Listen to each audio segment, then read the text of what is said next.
Ассалаумағалейкум достар, құрметті көрермендер, құрметті қазақ елі. Құдай қаласа міне құлпынайымызды егіп жатырмыз.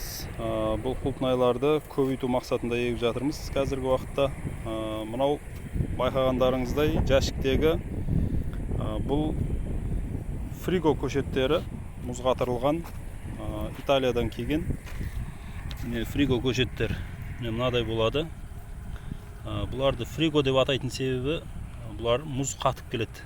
Мұз қатырылып, салқын сағатын алып, солай егуге дайын болып, міне мынадай жақсы тамырмен, жақсы дамыған көшеттер міне осылайынан келеді. Міне бұл Италиядан келген. Қазір сіздерге қағазын көрсетейін. Міне Beauty, Florida Beauty деген 600 штук. Мына компаниядан келген. Жалпы сіздерге көшетті көрсетейін. Құдай қаласа осы көшеттерді көбейтіп ары қарай өзімізге егеміз, және де сатылымға да шығарамыз. Міне өте керемет көшеттеріміз. Міне қарасаңыздар, тамыры қара емес, сары, міне әдемі. Міне осылайынан келу керек фриго көшеттер. Егер қарайған болса тамыры, ол кезде ол біраз тұрып қалған, немесе шірік түскен. Міне бұның категориясы А категория. Міне осындай әдемі тамырмен Құдай қаласа егіп жатырмыз. Мына жақта Клэри сорты, бұл егіліп болған. Және де мына жақтарда бізде Мурана бар, Джоли бар, кейін Альба бар. Одан кейін мына жерде қазір Florida Beauty'ді егіп жатыр. Міне бауырларымыз егіп жатыр. Құдай қаласа егіп, мынау Альба сорттары, енді арасына еккеміз. Бұл қатарда бізде Florida Beauty егіліп жатыр. Мына жақта бізде Альбион егілген, то жолда фригодан алынған көшеттер. Мына жақтарда жаңағы айтқанымдай Джоли, одан кейін Мурана сорттары. Құдай қаласа мына жерде қазір егу барысын көрсетеміз. Біреуін егіп жүр. Осылайынан кәдімгі мынау шпатель, басын өзіміз кестік. Тамырын кесіп жіберу керек. Тамырын аптастаймыз.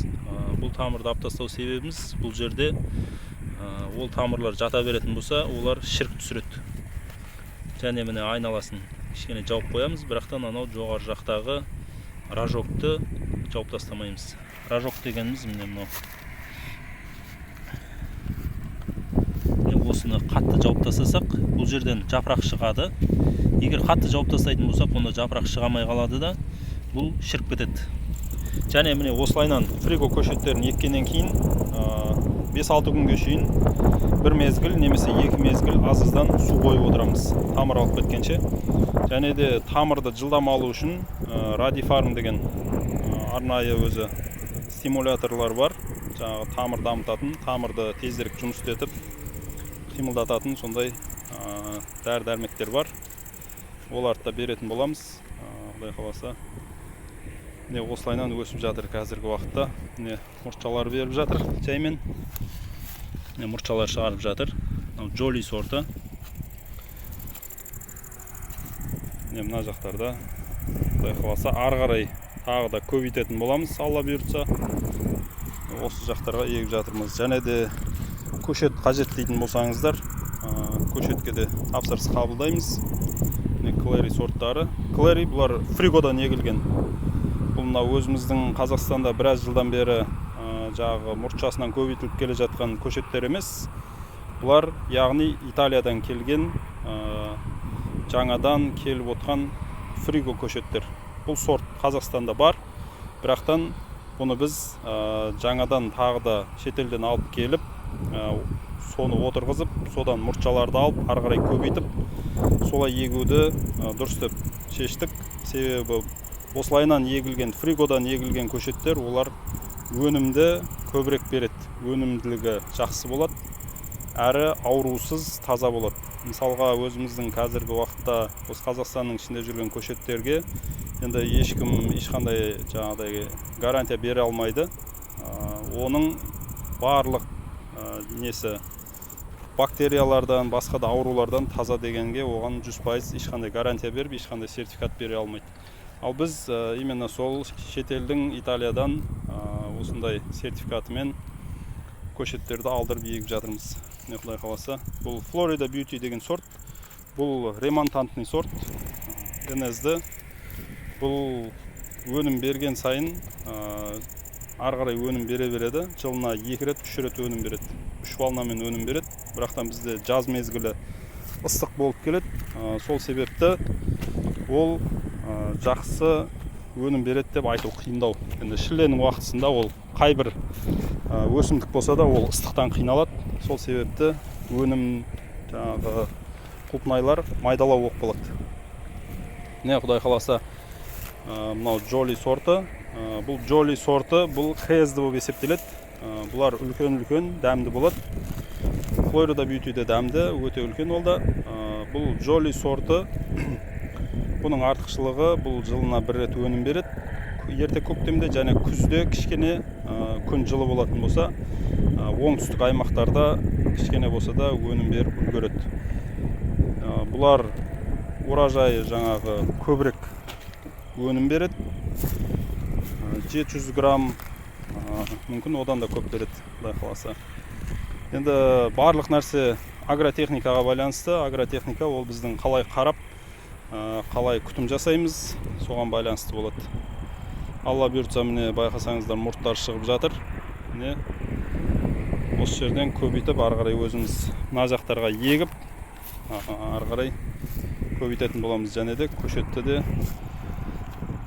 тапсырыс қабылдап, ары қарай көшет шығаратын боламыз. Қажет десеңіздер, хабарлассаңыздар болады. Міне мынау NSD сорт. Бұлар гүлдеп өнім бере береді. Бұлардың өнім беруі мен гүлдеуінің арасында бір шама уақыт өтеді. Bir айдың көлеміндей жобамен ары қарай өнім беріп, одан кейін өнімі таусылғаннан кейін қайтадан тағы да өнім беруге әрекет жасайды. Солайынан тоқтаусыз өнім береді. Тоқтаусыз дегенде арасы үзіледі, 1 айдай, бірақтан жағы КС сорттар секілді. Көктемде 1 рет беріп, күзге шейін ешқандай өнімсіз тұра бермейді. Бірақтан өнімсіз тұра береді деп айтуды қиын. Өнімсіз таза құлпынай өнімін бермесе де, олар мынадай мұрттарды шығарып, ол мұрттарды ары қарай сіздерге көбейтіп, тағы да үлкендеу жерге егуге мүмкіншілік береді. Сондықтан осы көшеттерді, осындай көшеттерді алып егулеріңізге кеңес берем. Енді тек қана менен алыңыздар деген нәрсе емес, жалпы ақпарат үшін осындай көшеттерден, фриго көшеттерден немесе фригодан шыққан мұртшалардың көшетін алып ексеңіздер өте керемет болады, Құдай қаласа. Себебі аурусыз келеді, таза келеді. Енді 100% аурусыз деп шетелдің өзі де гарантия бере алмайды. Себебі ол жақта да агротехниканы дұрыс сақтай алмай қалуы мүмкін, немесе табиғи жағдайлар болуы мүмкін, жаңбыр көп жауы мүмкін, яғни биылғы сияқты. Осы биылда сондай бір жағдайлар болған екен. Сондықтан бізде көшеттеріміз әртүрлі категориямен келді. Жалпы негізінде барлығы А категориямен келу керек еді, бірақтан көшеттің аз болу себебінен А категорияға басқа да категориялар араласып, солайынан келді. Енді ол жайында басқа да мәліметтер беретін боламыз. Құдай қаласа басқа бейнероликтерімізде. Жалпы осындай кішігірім ақпарат егіп жатырмыз, Алла бұйыртса көбейтіп жатырмыз. Осылай ексеңіздер болады, ешқандай қиындығы жоқ. Көшет шығаруды да барлығын, егер бізден көшет алатын болсаңыздар, үйретеміз. Үйретіп, ары қарай көрсетіп, тағы да кітапшаларымыз бар. Сол кітапшаларымызды да бізден көбірек көшет алған кісілерге сыйлыққа да беріп жібереміз, Құдай қаласа. Енді жалпы ары қарай осы құлпынайды еккеннен кейін қалай күтім жасау керек, қандай жаңағы зиянкестерге дәрі шашу керек, және де қандай минералды тыңайтқыштар беру керек. Соның барлығын айтып түсіндіретін боламыз, Алла бұйыртса. Егер осы бейнеролик ұнаған болса, өздеріңіздің лүпілдеріңізді басып, және де пікірлеріңізді қалдырып, және осы бейнероликті өздеріңіздің достарыңызбен бөлісуді ұмытпаңыздар.